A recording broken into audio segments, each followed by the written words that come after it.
at the Musial with Alan and Daniel. We'll talk about the Cardinals all night long. Everyone come gather round, listen to your favorite sound. We'll talk about the Cardinals all night long.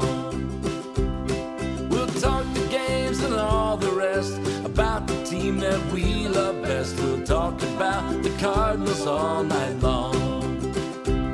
We're gonna talk about the Cardinals all night long.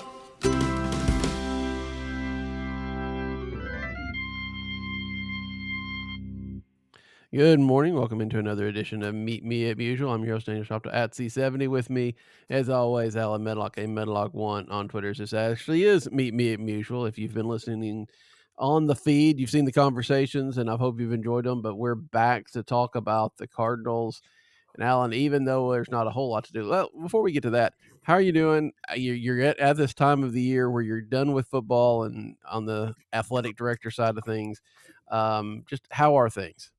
Going well. It was busy. We finished football on Thursday night with senior night. Any of the theme nights, your homecoming, your senior night, add an element to your to the whole process where it can be really busy, hectic almost. One of those things.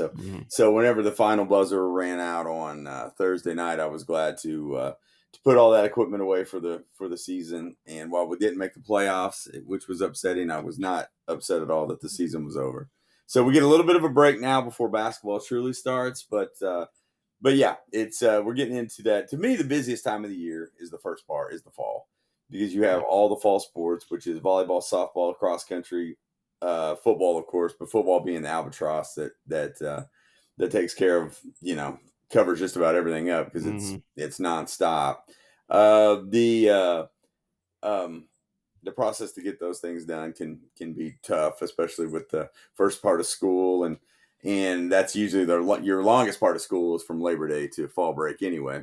Yeah. So after that, you can break everything down in segments. So while it'll be busy, it won't be as hectic and stressful as it has been. So looking forward to getting into Thanksgiving and the holiday season and ready to rock and roll. We get a little bit closer to baseball. Yeah, I mean, it's funny you talk about this being your busy time. By the time you actually get on the field to coach the team, it's probably almost a relief to be out there and doing that. Yeah. That's second nature anymore. So that's the easy one. It's Yep. the problem with football is you have to depend on so many other people, and that always proves difficult. It is a difficult thing when you're relying Yes. on others for sure.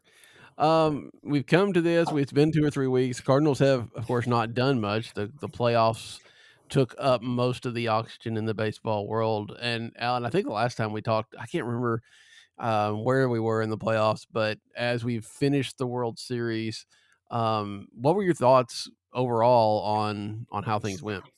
I know. I thought it was a great playoff this year. It was Game 7 was quite a bit of fun, and that's all you ever ask for as an outsider looking in on those, or how I say it, when you don't have a dog in the fight.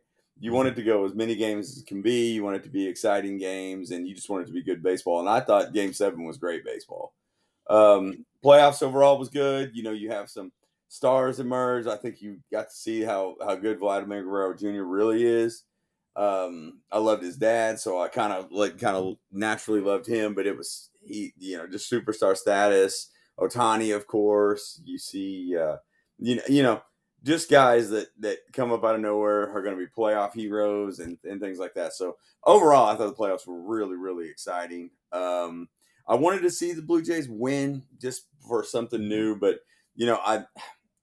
it's never truly heartbreaking. I don't know why, to see the Dodgers win, mainly because I like so many of their guys.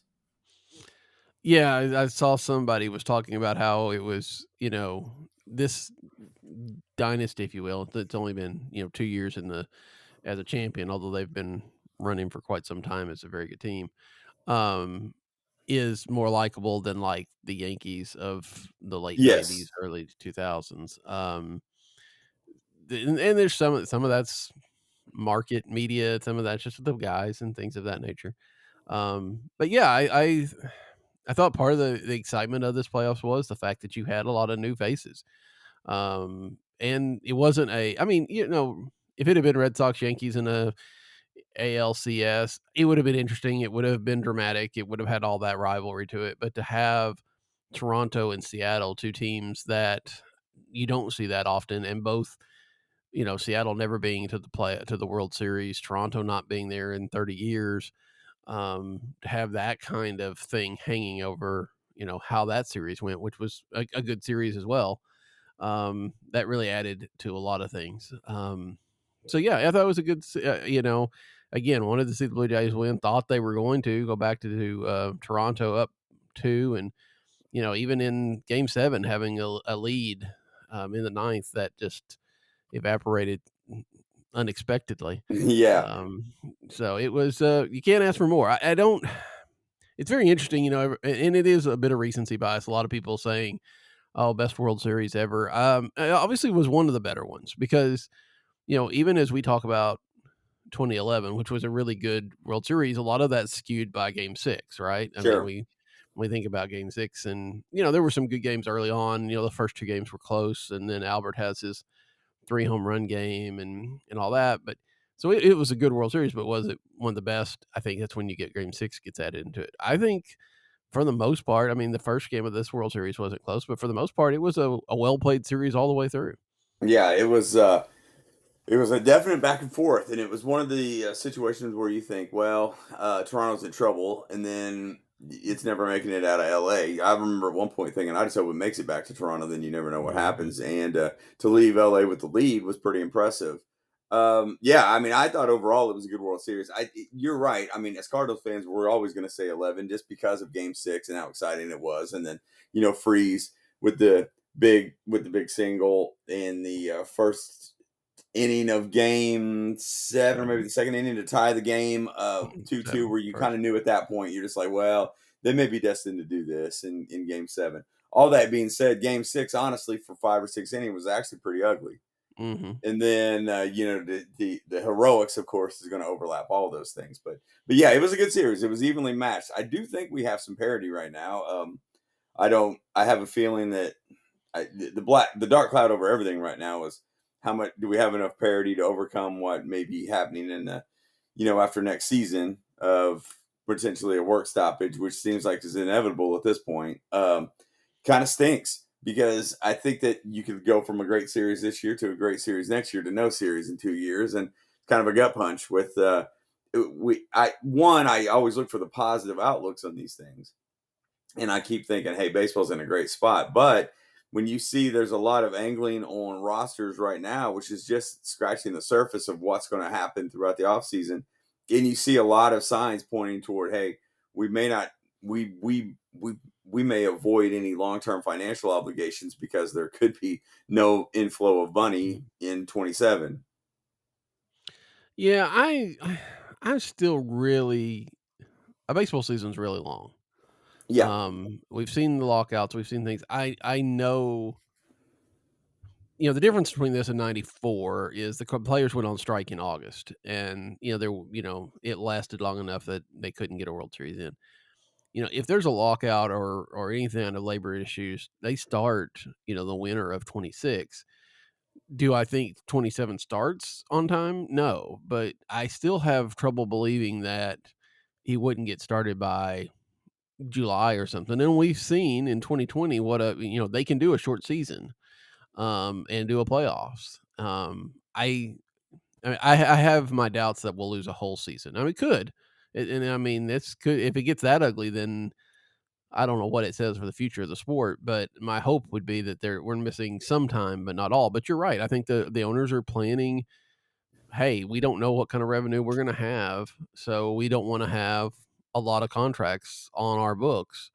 For 2027, I think we're going to see a lot of 1 year deals coming out of this winter. I mean, the big players will get their money probably, but there'll be a lot of people that just get 1 year deals. I think that's what we're starting to see already, right? With Imanaga out of Chicago getting, not having his yeah. options picked up. Part of that may have been, on the field stuff, but I think a lot of it was not wanting to have that long term, contract. Yeah, Um, Now, kind of going back to recency bias, and I'm just recency bias being my memory. Um, is Do you feel like salary cap is at a fever pitch right now, or is this normally the rallying call for owners? Um, I think owners always are talking about it. Um, it's probably more of a push now. Um, as people that listened to the last conversations that I recorded yesterday, the most recent MLB Fan Council meeting that we were in had a lot of talk about income inequality and how the small markets weren't really keeping up with the big markets, which had that underlying idea of maybe a salary cap is needed, and even though it wasn't necessarily overtly stated. Um, I think that I think there's some small markets that want that. Um, I also think that it doesn't work unless you. I mean, it doesn't work. It's probably never going to happen. I mean, we know that that's where the players are going to, you know, stand their ground. But it definitely doesn't happen unless you put some sort of floor in, right? Because we see Yeah, what happens in Pittsburgh where they spend less than they take in revenue sharing. Um, if you set a salary cap, they're still just going to do what they're doing, and then you're just shorting players out of money because the Dodgers can't go out and make up that difference, if you will. yeah, yeah. I just wonder about that because I know that this is always the sticking point. And you hear one side saying we need one, and you hear the other side saying it's never going to happen.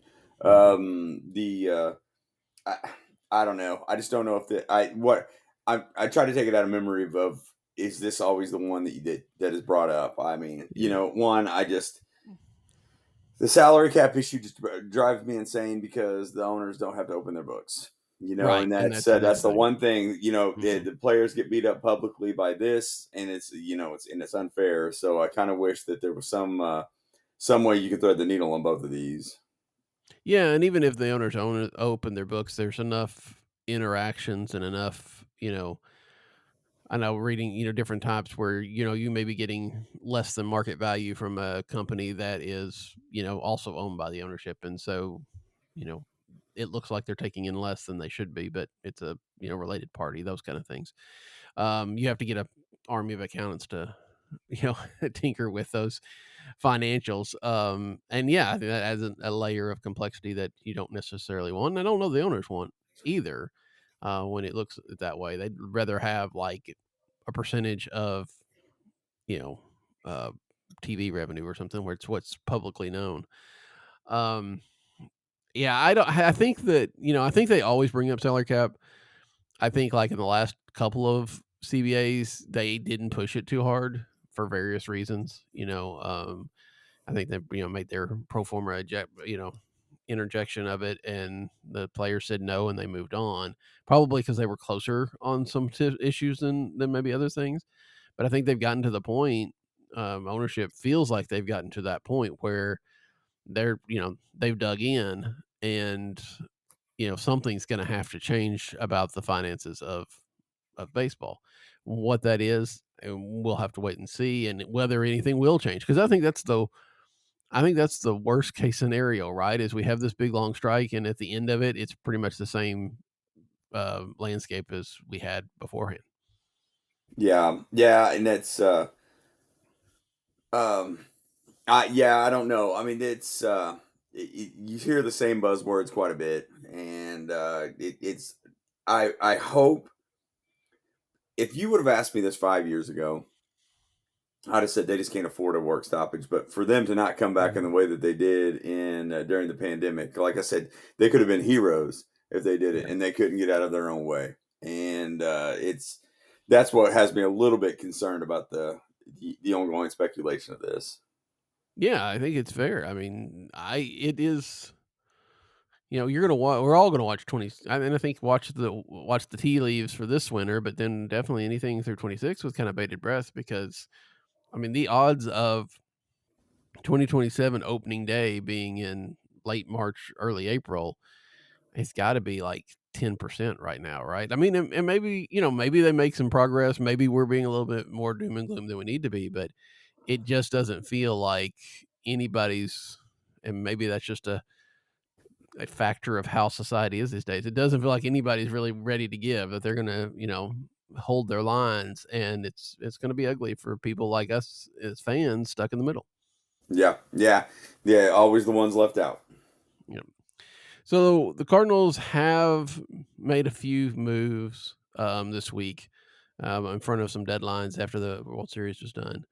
And then had one move undone, and we'll talk about that in a little bit. First of all, I think we should acknowledge that Miles Michaelis has filed free agency. Not that this is a surprise, and not that anybody is too worked up about that. But it is an end of a run that went back to 18 that had its moments. But overall, it is definitely time to move on. Yeah, kind of. Uh, yeah. I mean, what can you say? They always end ugly, don't they?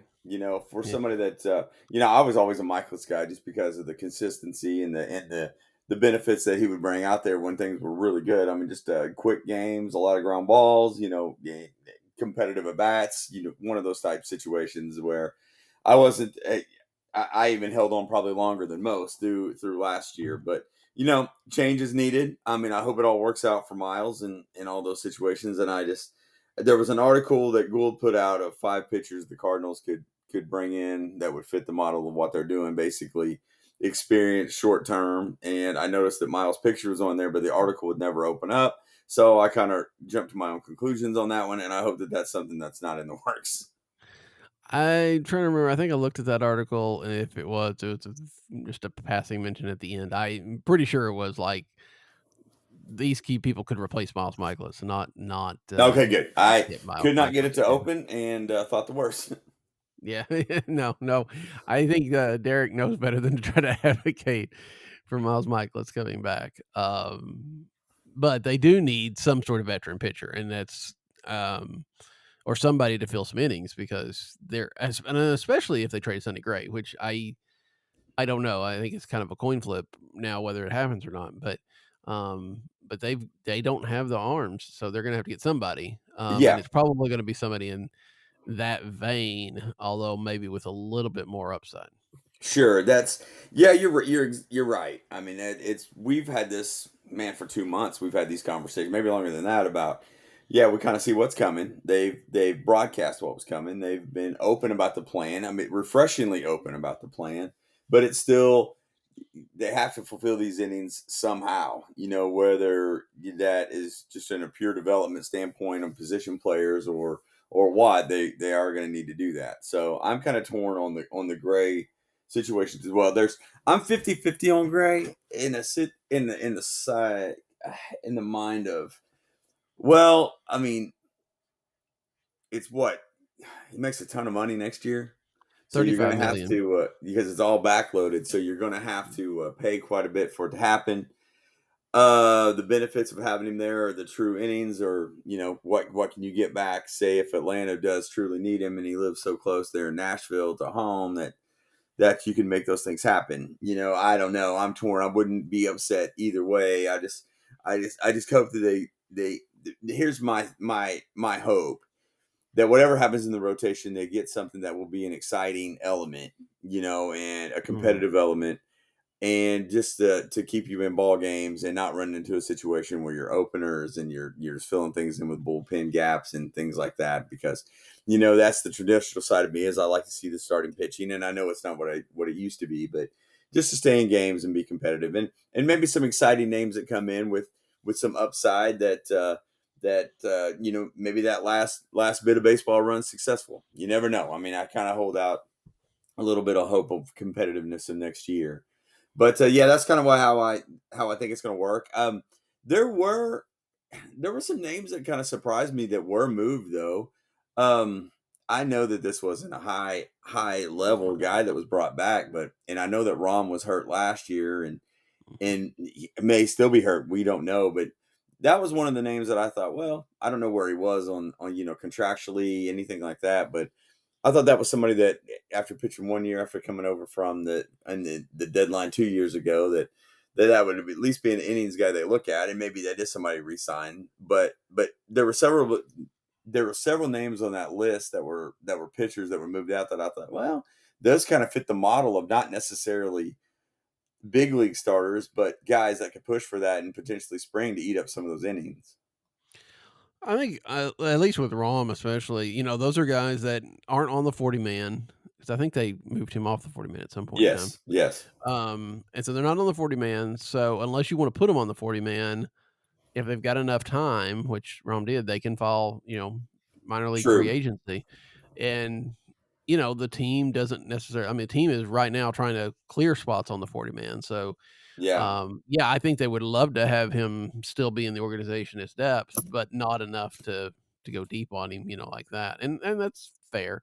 It is Sure. disappointing. I mean, he did get hurt. He didn't get to really show what he could do. And they put him in a tough situation when he came over in 23 because 20, I guess he pitched in 24, but he had, he was pitching at a time where they had nobody else. So maybe I guess it was 23. And so it didn't go well for him. It may not have been great for his development. Maybe I don't know that it was why he got hurt because that's just a pitcher thing. But so hopefully he gets a chance somewhere else and does something. But and then these guys that they signed free agency, and I want to talk a little bit. I mean, one of them even coming off the major league of Anthony Vizcaino, who came over late last year. They optioned him to Memphis. He was able to, or he was taken off the 40 man. He was eligible to file minor league free agency. These are kind of guys that may come back in free agency as well, depending on what their market is. I mean, the Cardinals may be interested in signing them to another minor league deal or something like that with an option of bringing them to spring training.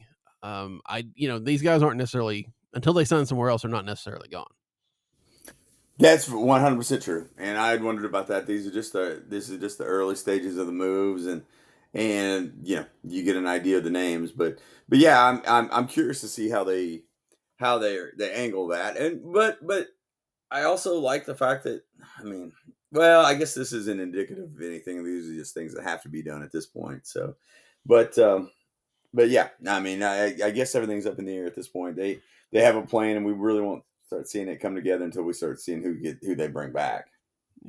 And I think it's easy for us. We start wanting to try to see where is the hand of Bloom in all this, right? Yeah, Where is it different than most case?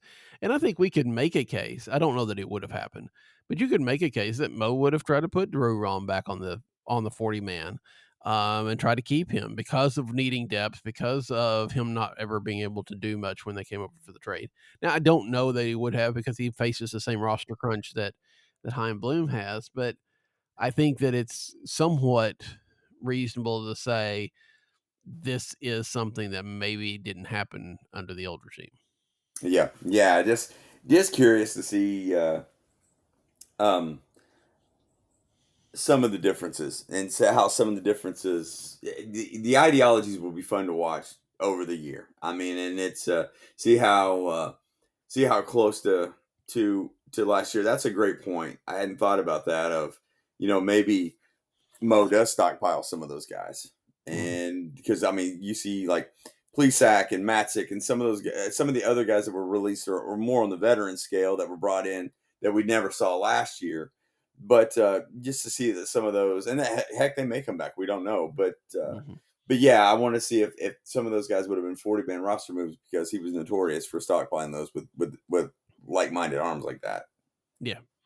Or again, he would have, you know, signed him to a no deal or something like that. And Yeah, if Rom goes somewhere else, then that's an indication that, you know, the valuations have changed in the front office, that those kind of players aren't necessarily valued. And granted, Rom is no great shakes or anything like that, and he's had injury, and but I think in the past you would expect that's the kind of guy that Mo would get, and if Chaim Bloom isn't getting those, then I think that is where we're starting to see some differences. yeah. That will be interesting to see how it plays out. And Yeah. what and maybe we get a clearer picture of the outlook on these things. So the Cardinals also put a few players on waivers. They were claimed. Michael Ciani is gone to the Braves. Rodri Munoz is gone to the Reds. So we will see him probably some next year. I don't know that I mean, I'm not surprised at Ciani, right? I mean, Yeah. with Nathan Church coming along, there really was no. I mean, you can make the argument there's not been a whole lot of a point to Ciani for a long, long No, time, but no, I agree. I'm surprised that it happened a year later.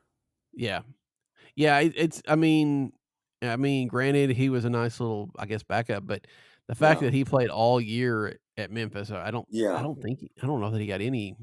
Did he get any major league time? Maybe at the early part of the year. Um,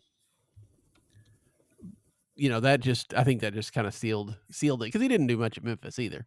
And his glove is great, but if you've got Victor Scott and then you get Nathan Church, yeah, Siani started the year in the major leagues and went down.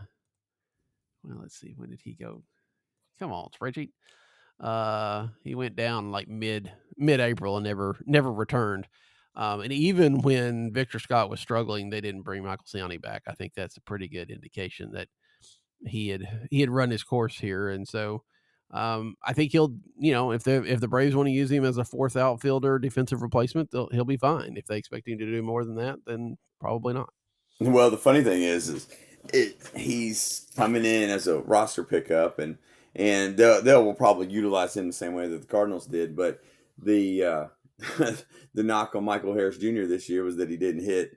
After the past 2 seasons of hitting, and he was basically Victor Scott in the outfield. So, I think there's a pattern of why he gets brought in. Yeah, I also think we talk about a lot. We've seen it on the Cardinal side of things a lot about players that are picked up on waivers.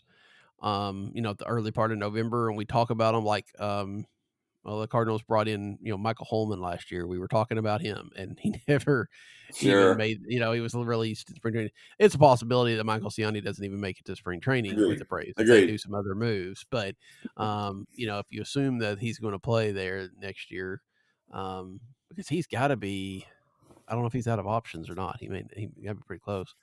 Um, yeah, I'll be interested. I don't think we'll ever see much more of Ciani. Munoz, maybe a different story. I was a little bit surprised at them moving him already.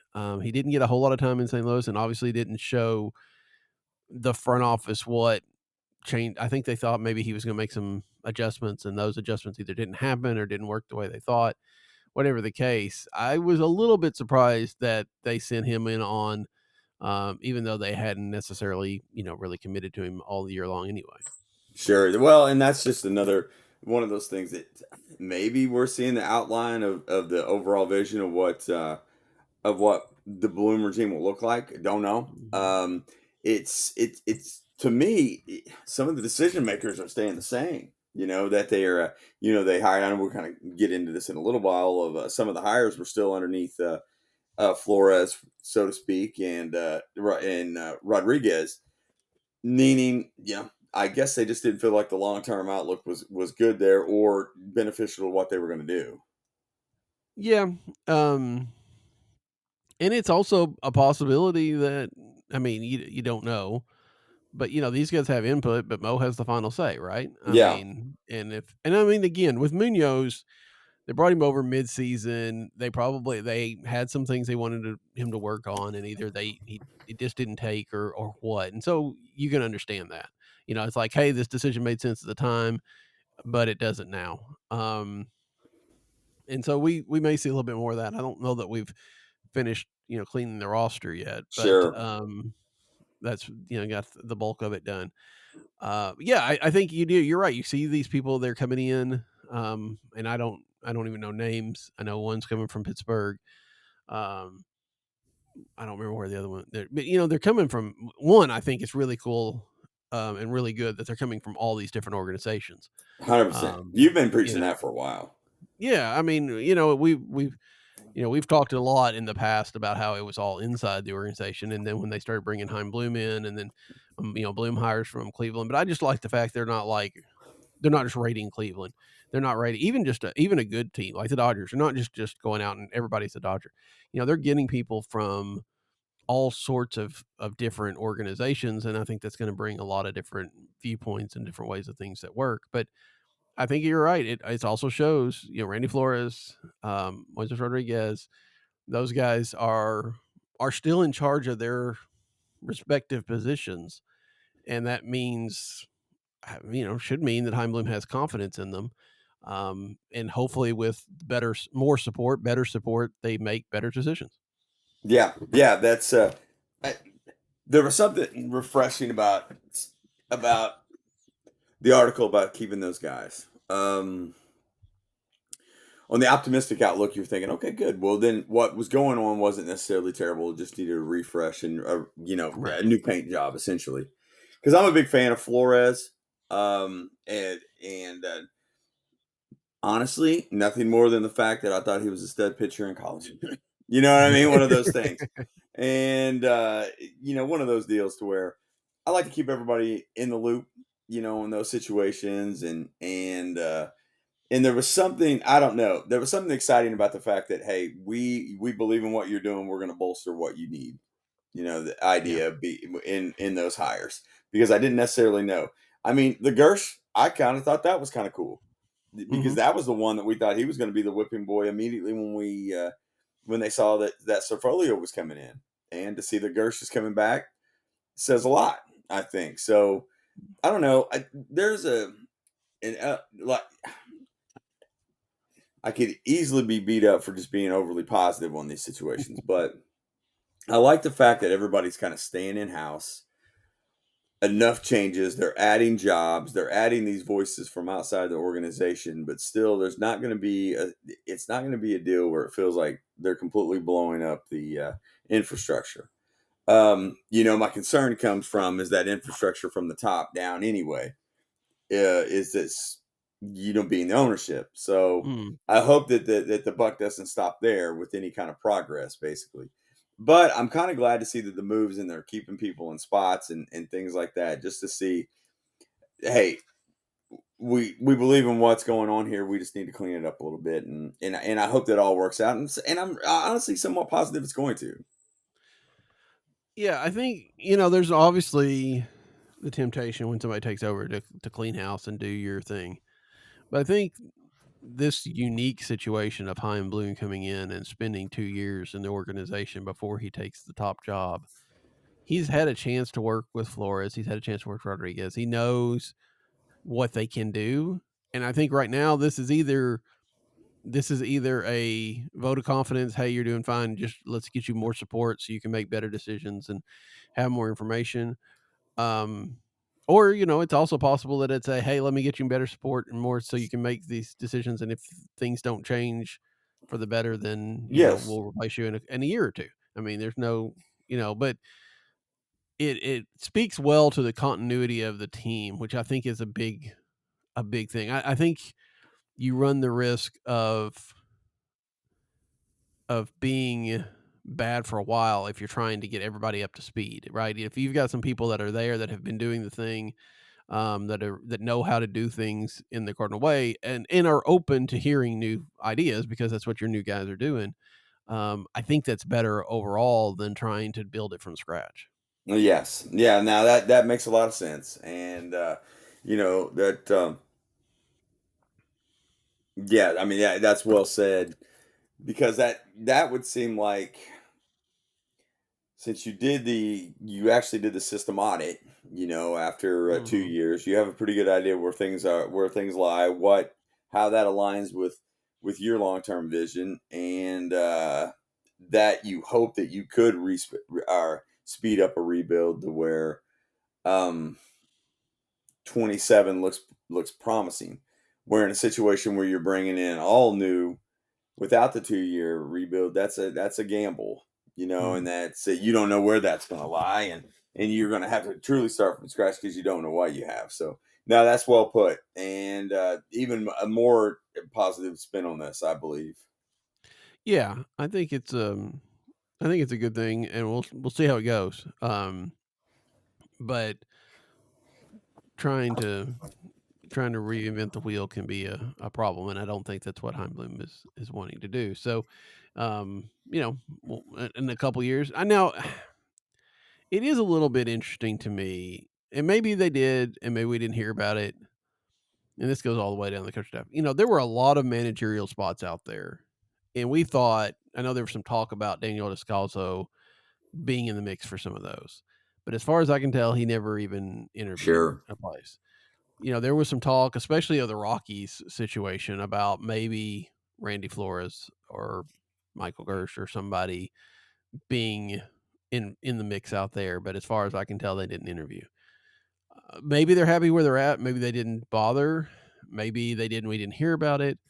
Or maybe the people that we're looking at in this organization, not the people that have been brought in by Chaim Bloom, aren't necessarily thought of as highly across baseball as we would like them to be. Sure. Yeah, maybe.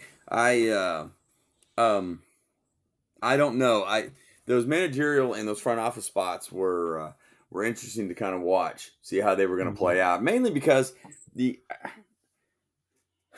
is it ever amazing to you how it went from the manager having less power to now the GM having less power? So now it's all head of baseball ops. Is it just the wording? I mean, is it one of those? Is that how? It's funny. I was thinking about that just earlier this week. I think that Um, Pobo and GM is just it's just titles. I mean, yeah, I because agree. it Agreed. was GM used to be the top guy, then you added a new title, moved the same guys that would have been GMs to president of baseball operations, and just added more staff to them. Yeah, yeah, that's but you may be onto something. I mean, I don't know. I mean, it's the big names that we thought were happening being um uh, Pujols, of course, didn't get much of a Yeah, run. Did yeah, his name was brought up, but there was not a lot of traction to any of those. So just it's a strange situation in some of the hirings. And you're right. I mean, those fizzled out pretty quickly because after Skip made it, then you thought, well, is Descalso going to be the next guy? And never got a lot of traction anywhere. I mean, I'm glad that that's the situation because I yeah. wanted to have to see him back in St. Louis anyway. But yeah, you're probably onto something of maybe it's not as weighed as heavily as we think it is. Maybe. And I mean, people go different directions, and you never know. Like, you never know what the Rockies are going to do. I mean, they pull Depot Desta, who has a reputation in baseball, but also has been out for a decade. Yeah, That feels a very Rockies thing to do rather than taking somebody that's been doing this for a while. I've Um, always kind of wondered what happened with him anyway after the football debacle. yeah, well, as far as I know, he was still in Cleveland, wasn't he? When Was it? didn't they Yeah. hire? I think they hired him away from Wow. Cleveland. I may be wrong, but it's just a guy that And I was reading Joe Sheehan's article about it or his newsletter, and he pointed out, hey, he obviously knew what he was doing, but it's also been out of baseball has changed so much in the last 10 years that even if you're trying to keep up with it from afar, it's not like being involved with it day to day. Um, and so the Rockies, I mean, and then he's got to try to drag the Rockies actually into the 21st century because I think they're still doing handwritten everything. It seems like they have an aversion to computers at times. Um, so yeah, I don't know how that's going to go. I mean, but it's the Rockies, so what do you expect? Yeah. Um, I want to ask you a little bit off topic, but while we're talking about you know managerial hires and stuff like that, you have been a very big proponent of how college baseball is Mm. preparing for Major League Baseball. Then you have Tony Vitello go from Tennessee to San Francisco. How do you think that's going to go? Well, I've wondered about that. That was one of those I was a little blown away, when the rumors really started to fly about how that may work and how it could. I mean, honestly, was going to happen. The um, I've always said in any of the other sports that the coaches that get. I mean, look, Saban was not a successful NFL coach, and he's Mhm. the greatest college coach ever. It doesn't happen that much. I equate Vitello with Jimmy Johnson going to the Cowboys. Um, I feel like that's similar. I will say Vitello is a master communicator, Mhm. and I wonder how much that will resonate with a big league roster. And I love the fact that Posey was willing to roll the dice on this one. I I I don't know if any managerial hire, period, whether it's college or professional ranks, always it always ends on a sour note anyway. Mm-hmm. So I don't know whether I can truly say this will be successful. It will be it will be intriguing. I'll say that to see how it works. It would be the Vitellos of the world that can make it happen. And look, I have to imagine that Pat Murphy's success plays a role into this. Mm-hmm. So we'll be curious. Now, I'll say this. I would think the Vitello stays there long enough to see the University of Arkansas baseball job open. If that tells Well, you anything. I'm fine with that. Yeah. Although Dave Horn's probably going to be there for a while. Well, yeah. I mean, he Which could be can be there for curious. a while. Yeah. I mean, Yeah. he can be there for a while if he wants to Yeah. be. I guess that should be the phrasing. I wonder also, and you can speak to this maybe more better than I could. We've often talked about college is so different because of recruiting and all that kind of Yeah. stuff. But with NIL money now, a Uh-huh. friend of mine, who is a Tennessee fan, we were talking. He said, he'd heard stories of that, Vitello would go into a recruit's house and they'd ask how much before anything else. Oh And yeah. it is almost like a free agent negotiations now. Does that level the playing field? I mean, you're talking about different amounts. You're talking about different players and different types of their life. But does that level that a little bit, and so makes it a little easier for that transition to happen? Well, I believe so. The NIL has changed the landscape of college sports. That's an understatement. Yeah. Just because it's a contract negotiation start to get somebody in the room. Now some of these high profile programs, being in Tennessee, being in Arkansas, there are several others out there that can't afford to do it, and that's how they're bringing guys in. A lot of the SEC schools, so Mhm. that's not going to be a completely different world for him. Just because I would have said 3 or 4 years ago, maybe 5 years ago, of hey, college is tough because you have to go in and recruit. Up here, it's still about relationships. It's still about respectability, but you're under a big time microscope now Mhm. in San Francisco. But yeah, the whole landscape has changed. I mean, it's one of those where NIL and the lack of using your resources wisely, it gets you fired real quick. I mean, you could tell with Oklahoma State football. I mean, Yeah. there was Gundy probably could sign his own checks for years, and then he got ramped up really quickly because the idea of bringing guys in as freshmen to improve before they're juniors and sophomores, those days are over. So I think that not only is that beneficial to take a professional job, I think it's one of those that I think guys want to get out of the college game quicker because it's out of your control, so to speak. Yeah. Yeah, I don't know. It'll be interesting, and it does sound like that probably, if there was a chance, the Cardinals would be, talking with Max Scherzer, which again, maybe not, given the need of arms, but given his who knows? But it sounds like if he's going to play again, there's a really good chance he's going to play in San Francisco, because he's good friends with Vitello. So Yeah, with Winn that's and everything. well, and yeah, you're right. I mean, I would love for that to be the Albert type moment for him to come back and lead. I just don't. I mean, I think it'll be for a contender somewhere, so to Yeah. speak.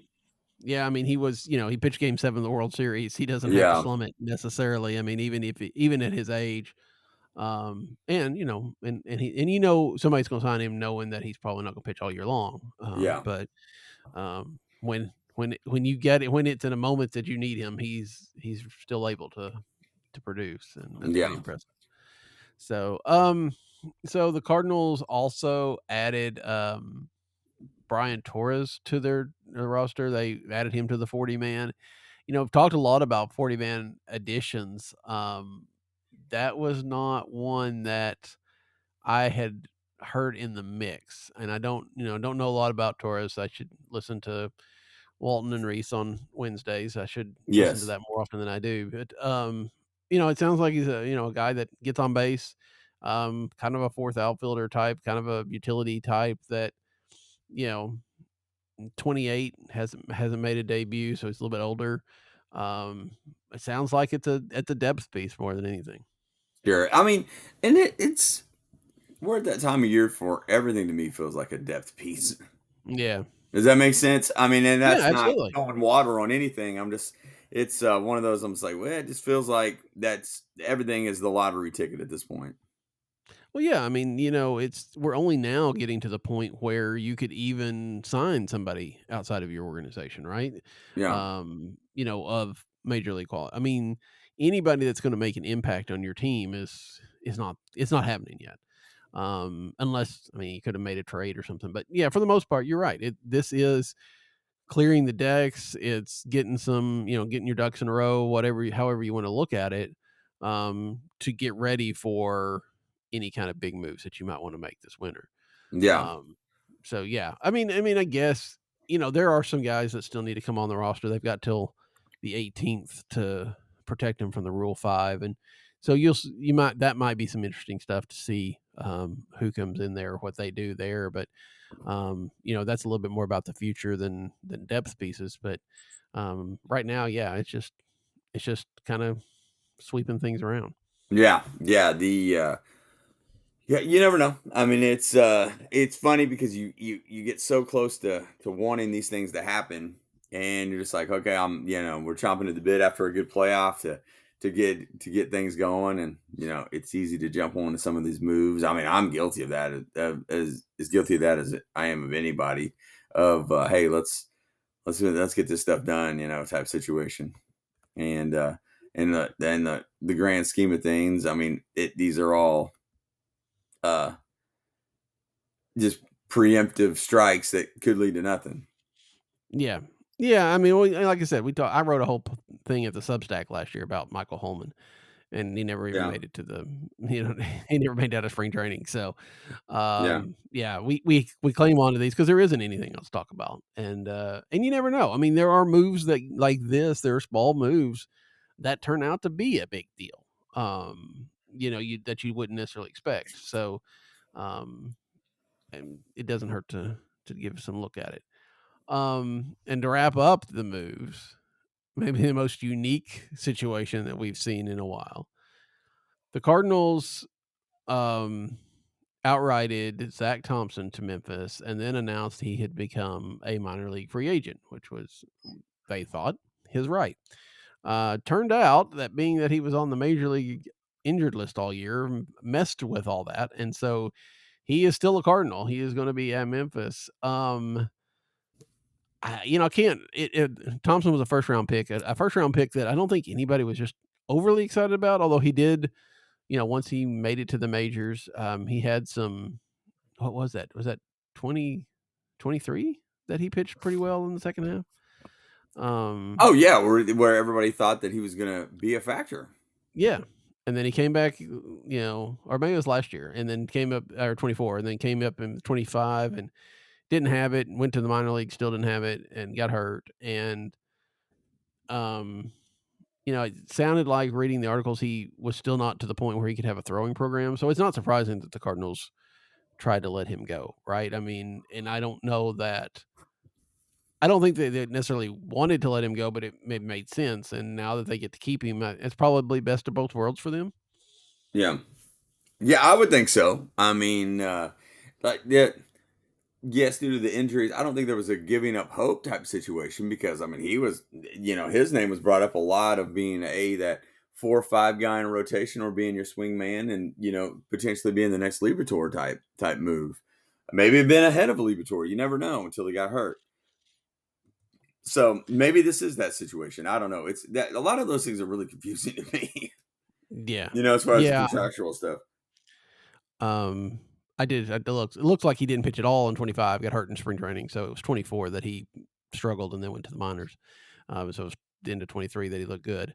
And so, yeah, you're pushing that, pushing the good results back farther that way. And, it's not surprising, but yeah, I don't know. I mean, you're right. I mean, it could be one of those, like, you get saved by the rule, the technicality, and he turns out to be something, but it feels like kind of feels like it's just kind of postponing the inevitable, right? If he's still not at a spot where he's throwing, he's Yes, not going to be that's ready for opening day. it's troubling. Yeah, and so he's going to spend a lot of next year rehabbing, and at best case, you're looking at probably, I would guess, August, September, maybe where you would see him. Depending on, I guess, it depends on what the injury is. Maybe you could see him by the All-Star break, but even so, you're not going to get a full season out of him, and then he will be. Then you're going to have the same kind of decision that you had this year, and probably the same results. Yeah, yeah, that's yeah, kicking the can down the road essentially if you did bring him back. So yeah, it'll be interesting to see how this works out Yeah, and if if it and if ever he gets does. no, yeah, if it does, you're right. Yeah, And if he gets healthy, I mean, that's extra arm. That's another arm that gives you depth, especially for the second half where you might be trading people off. Um, I want to before we finish, I want to loop back a little bit. We talked about Sonny Gray a while ago. yeah, Um, you wonder if the Gray's contract, this year, with I think a 10 million buyout for 27, doesn't fit a lot of people, right? We were talking about 1-year yeah, contracts and all that kind of stuff. If you can, if somebody can, if you pay down 10 million or so of that contract, is Sonny Gray a intriguing piece because of the way that thing is structured? I think I mean, because I was reading something about how the people are probably not going to be, if you've got a player that you would normally trade at the All-Star break or at the trade deadline, you might trade him this winter because not having any certainty that they would be around for 27, you're going to get people want a whole year rather than just a couple of months and then that uncertainty. Um, so I wonder if it doesn't, people look at Gray's contract and say, this fits our window. We're going to try to win this year, and then we don't have to really worry about him in a strike year. yeah, yeah. That makes a lot of sense, and that's I had not thought about that, but yeah, and then if you get money paid down, then he's relatively cheap of what you would go out and get in a free agent market. Yeah, and I mean 35 million is not. Well, yeah, that's true. I mean it's I it's keep it's forgetting that it's expensive. that high. It's well, I mean it's expensive, but I mean there are people that have more than that, right? I mean, granted they're the DeGroms and all that kind of stuff. So if But you in took a, Sonny Gray on at 35 million, it's probably an overpay, but it's not like this, you know, crippling overpay. sure, So go and ahead. it may be a situation too to where I think that you and I talk about this a ton of they're under the radar with us because we see them every day. Like Right. if they were to sign Gray to a 1 year contract for 25 now, 25, Mhm. I'd be like, whew, that seems like an overpay just because of what we've seen. You Right. know what I mean? Like Right. I'm not certain that that's the ace mentality, but he does pitch better when you look at the numbers than you give him credit for. And I Right. think that's because we see it every start. Well, yeah, and I mean, yeah, the underlying numbers were really good, and we did see a lot of that. We saw that, one hitter that he threw, and Yeah. we saw, a lot more strikeouts than anybody else that ever has worn a Cardinal uniform in the last 20 years. It feels like, um, but it was you and I talked about it. It was like you knew he was going to give up a home run somewhere, right? And there was a lot of that this last year. Just felt like, Yeah. so, but the price of pitching these days. I don't know. I think if you paid $25 million for a Sonny Gray and what he has, everything that goes along with it. I mean, the qualifying offer is like 22, right? Um, I feel like 25 is pretty reasonable for Yeah. a guy that is probably not your ace, but more often than not, is going to pitch like a really good two. Good point. Yeah, that's true. I mean, it's um I think that I personally weigh him pretty heavy. Just I don't know. I mean, Yeah, he would. Later in the year, I felt like he stayed in starts a heck of a lot more than he did. When it was actually more meaningful. Does mhm, that make sense? Like early in the year, you'd see a lot of 4 and 5 inning starts, which were a little bit surprising. But then when you look at his overall innings, he was pretty darn good. So yeah, you're probably onto something on that. It's just after what we've seen, I'm thinking 35 is steep for a Gray, but it's right. better than playing in that free agent market and you're buying what you're getting essentially. with that one year. So, I don't know. It's Right. just knee jerk reaction. You're just like, oh boy, that's a lot of money. Yeah, he had 3 starts of 7 innings in August. He had 3 starts of 6 innings in, September, so, yeah, probably so. Although, he pretty much I'd say he probably averaged 6 innings, just kinda glancing at it. I see a couple of short starts in there. Um, but I bet he averaged about 6 on the year, which, in this day and age it's not bad.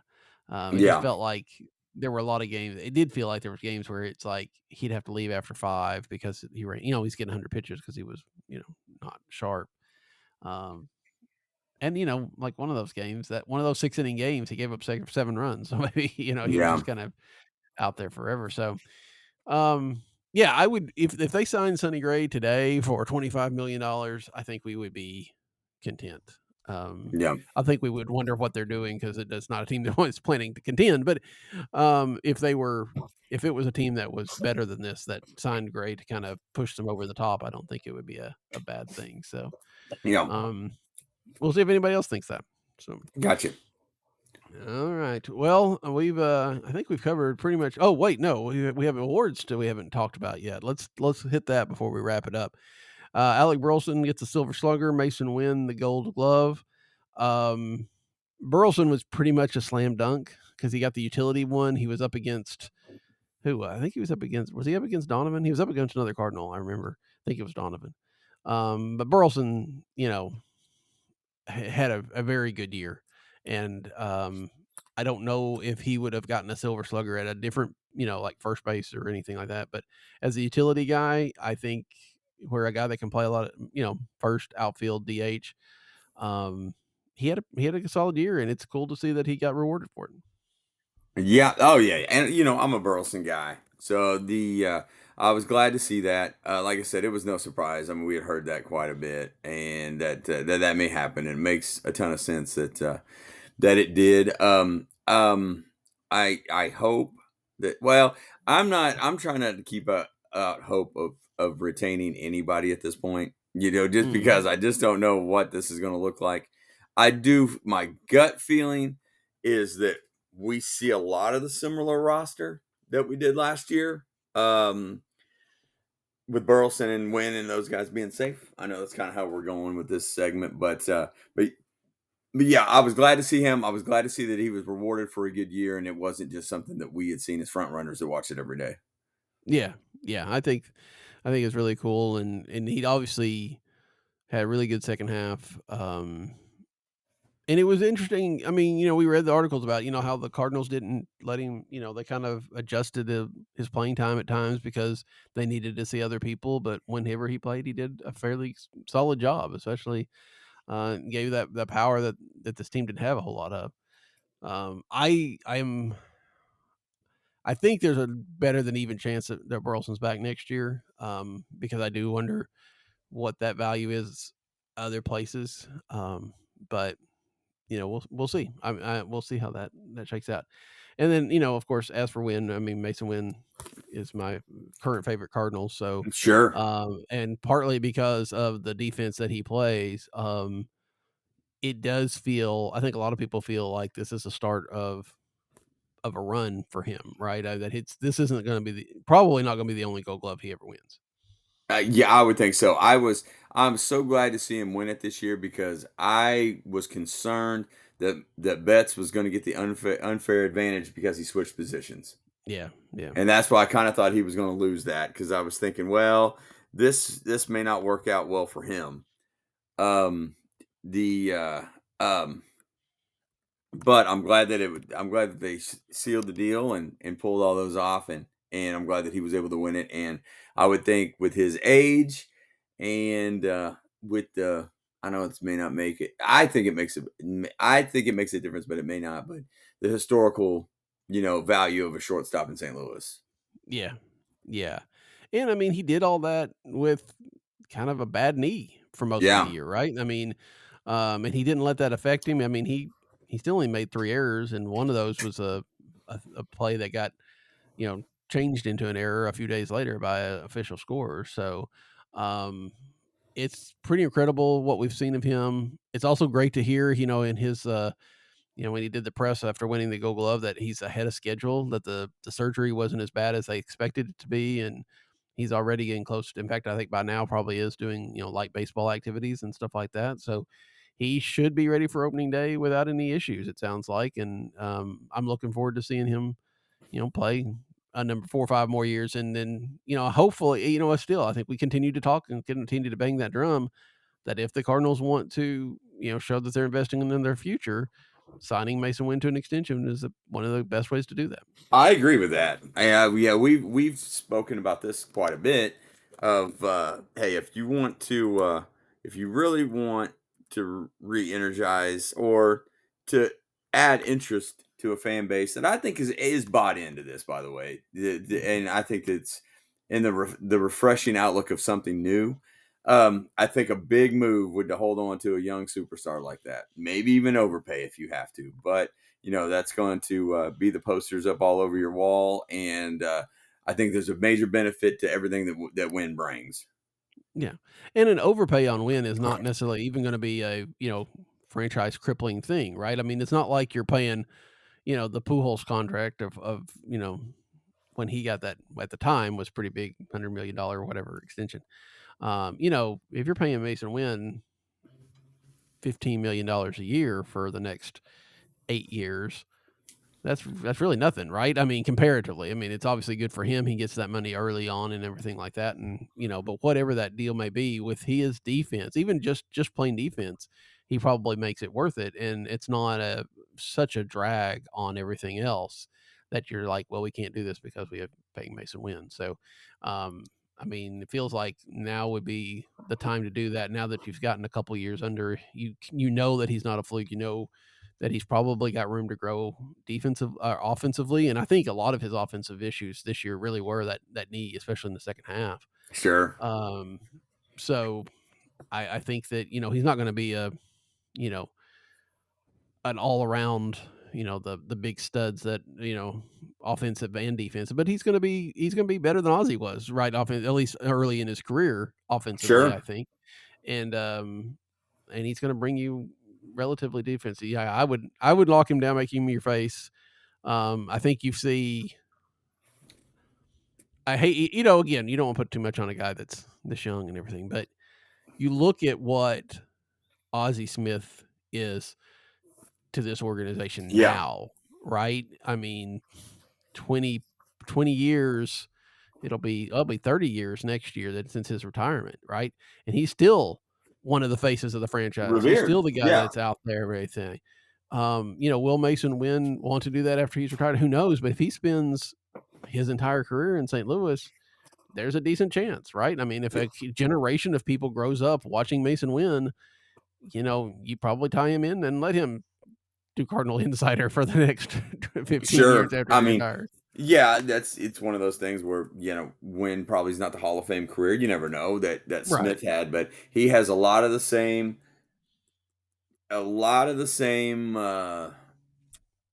Charisma. He fits the model that Yeah. Ozzy does. That will resonate with the fan base in St. Louis. Yep. I agree. Again, I don't want to be saying he's going to be, like you said, a Hall of Famer that's going to be one of the best ever, but Yeah. I think he will remind us of Ozzy quite a bit. Sure. And I would like to not see that in a different uniform.